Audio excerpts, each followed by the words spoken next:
Welcome to Starboy Reviews, the only show where crippling self-loathing can be masked by an inordinate amount of investment in plastic action figures. Today, we're continuing our journey through the truncated Terracons of the Beast Hunters toy line. This is Transformers Prime Beast Hunters Legion Class Predacon Rippersnapper, who came out in 2013 as part of Wave 3 of the Legion assortment. For those of you who don't know who Rippersnapper is, Rippersnapper was originally a Terracon from Generation 1 and formed a limb of Abominus. Rippersnapper here turns into a hella teal shark dinosaur. The teal is broken up by immense swaths of gray and popping accents of yellow.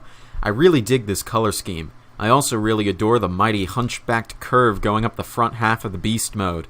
The back half, not so much. The rear of the Beast mode just looks lazily thrown together with huge gaps and a tail sitting way too far down. For size comparison, here's Dark of the Moon Bumblebee, Bionicle 2015 Tahu, and Beast Hunters Windraiser.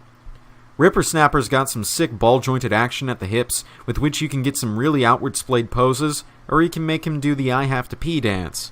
And you can twiddle his arms. Like Windraiser, Rippersnapper comes with a bow, this time called the Electro Charge bow.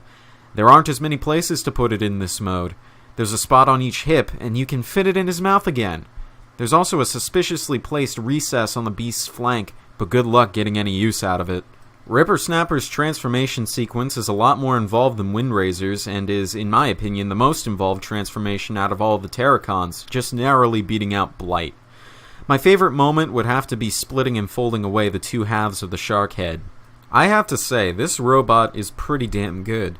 He comes across as the most menacing out of all the Terracons I own, with his extremely strong build and great curves.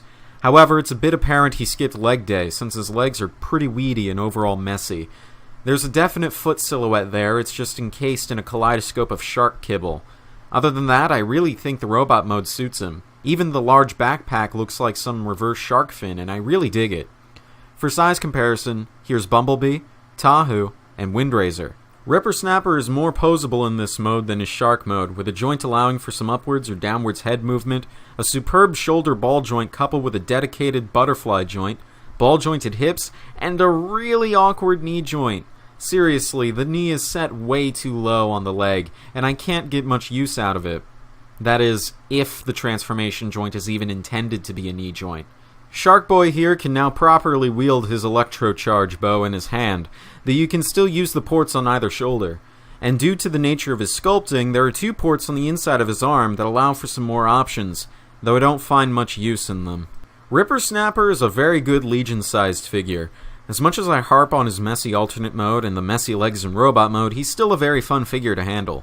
Overall, on Leader Starboy's review scale, I'd rate Rippersnapper as good.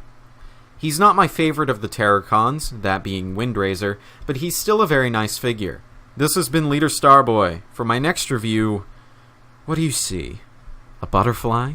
A face? All I see is an ink blot.